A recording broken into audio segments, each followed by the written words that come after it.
A master assassin who never leaves a single trace is suddenly given an impossible mission: kill the one person he never expected to target. To make things worse, he soon begins training a reckless young man to become an assassin just like him. But in a world built on secrets, Betrayal is always waiting one step ahead.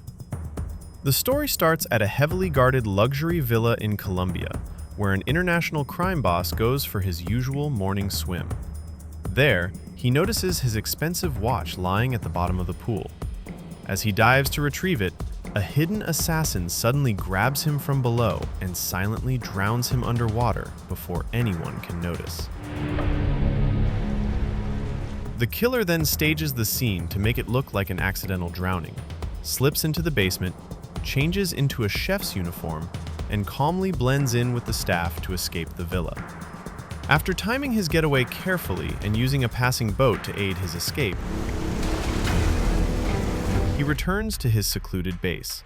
The assassin is revealed to be Arthur, the organization's top hitman, known for carrying out flawless murders without gunshots or leaving any trace.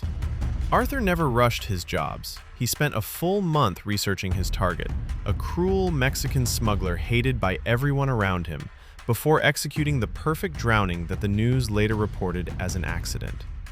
Satisfied with the flawless mission, he meets the organization's middleman, his longtime friend Harry, at a diner to collect his payment of millions. During the meeting, Harry asks Arthur to train his irresponsible son Steve. Goddamn disappointment. And Arthur agrees out of respect for their long friendship. Later, after returning home and checking for his next assignment, Arthur is shocked to discover that the organization has ordered him to assassinate Harry himself. When he questions the order, a senior manager explains that several operatives recently died during a mission in South Africa. All 5 were killed. And suspicious bank transfers of $20 million into Harry's account have made the organization believe he may have betrayed them.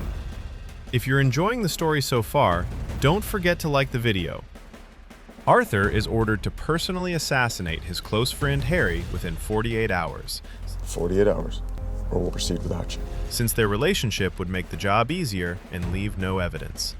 Struggling with the decision, Arthur secretly calls Harry and warns him to escape the building while guiding him through a route that disables the security cameras. When Harry finally reaches the parking lot and sees Arthur waiting, he realizes the truth. Arthur is the assassin sent to kill him. Admitting he betrayed the organization, Harry even helps stage the scene to look like a robbery before Arthur reluctantly shoots him. After the funeral, Arthur meets Harry's son Steve, who is devastated and swears revenge for his father's death. But Arthur urges him to stay cautious and takes him away when a carjacker suddenly threatens him. Steve later asks Arthur to train him as an assassin to avenge his father. Arthur first refuses, but guilt over Harry's death makes him change his mind. 600 Alvarado Street, 7 a.m. tomorrow. And he begins training Steve in the profession known as a mechanic, a contract killer who solves problems for money while leaving no trace. Arthur teaches him discipline, how to blend into everyday life, improve his shooting skills, and even study medical knowledge so deaths appear accidental. As Steve's abilities improve, Arthur takes him on a mission where he quietly kills an arms smuggler and stages the scene to look like a bizarre, accidental death. After showing Steve the criminal's history, Arthur finally assigns him his first assassination target, a large man Steve often sees at the coffee shop every morning. The guy from the coffee shop?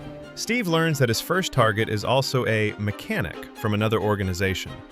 Following Arthur's detailed plan, Steve gains the man's trust by exploiting his weaknesses and even prepares a special drug to kill him quietly. However, ignoring Arthur's instructions, Steve chooses to confront the man directly, leading to a brutal fight before he finally kills him after a violent struggle. When Steve returns injured, Arthur is frustrated that he ignored the plan, but treats it as a harsh lesson. Later, after celebrating the completed mission at a bar, Arthur collects his payment from the organization, while Dean calls to question why Arthur assigned the job to someone else, reminding him that the agreement was originally only with Harry. Make sure to subscribe to the channel before watching ahead. He then assigns Arthur a new urgent mission involving a wealthy cult leader named Andrew, a self-proclaimed savior who has taken millions from his followers. He has made millions of dollars through his churches. After reviewing the file, Arthur and Steve travel to Chicago to observe him and quickly realize he is a fraud, suspected of murdering a nun who was pregnant with his child. They secretly infiltrate the building where Andrew lives, install surveillance, and hide inside the penthouse plumbing system to watch his movements. From there, they wait for the right moment to strike as Andrew prepares to meet his personal doctor, Frank. While spying through their hidden camera, Steve realizes Andrew is being injected with ketamine by his doctor, He's giving him ketamine. which could ruin their original plan. Instead of retreating, Arthur decides to act immediately. Taking advantage of the moment when the doctor steps out, the two confront the drugged Andrew, and Arthur holds him down while Steve suffocates him using an endoscope. When the doctor returns and discovers the body, chaos breaks out as the guards chase them. A violent gunfight follows, and after fighting their way through several bodyguards, Arthur and Steve escape onto the rooftop, rappel down the building, hide in an apartment, and finally blend in with guests, leaving the building before separating to avoid being traced. At the airport, Arthur unexpectedly meets Sebastian, an assassin who was believed to have died during the South Africa incident. Sebastian reveals the shocking truth that Dean had secretly paid him to kill the other operatives and fake his own death, Dean paid me a very large amount of money to kill the others. and that Harry had discovered Dean's betrayal. To cover it up, Dean framed Harry and manipulated Arthur into killing his own friend. Furious after hearing this, Arthur fights Sebastian in a brutal struggle and eventually throws him onto the road where he is struck by a speeding car. Determined to take revenge, Arthur contacts Steve, who escapes from a group of assassins after Arthur secretly guides him to a hidden gun. While gathering their equipment, Steve discovers Harry's silver gun among Arthur's belongings and realizes that Arthur was the one who killed his father, but he stays silent and continues following Arthur's plan. On the way, Steve asks Arthur if he ever thinks about the people he has killed, especially those he knew. Arthur admits that during the act he feels nothing, but afterwards, the guilt sometimes comes. Determined to find Dean, the two capture his subordinate Finch and threaten him for information, even pretending they will harm his daughter until he finally reveals Dean's location. 300 Copley Plaza! Where he is, I swear! When Arthur calls Dean, he coldly says Harry's death was just business and even places a huge bounty on Arthur. Refusing to back down, Arthur and Steve launch a bold attack. Steve hijacks a bus to crash into Dean's convoy while Arthur chases them down, leading to a chaotic shootout as Dean tries to escape. Arthur rams Dean's car with a garbage truck, destroying the convoy and leaving Dean badly injured before Arthur and Steve finish him off. Afterwards, Arthur plans for both of them to disappear with new identities, but Steve secretly reveals Harry's gun, showing he knows Arthur killed his father.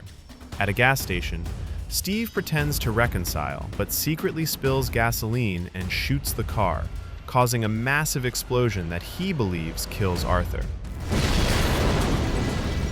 Later, while leaving Arthur's house, Steve finds a message from Arthur implying he is dead, and moments later, a hidden bomb destroys the house. However, investigators later discover that Arthur had slipped out of the car just before the explosion, revealing that the master assassin survived once again. Thanks for watching, and share this video with your friends if you liked it.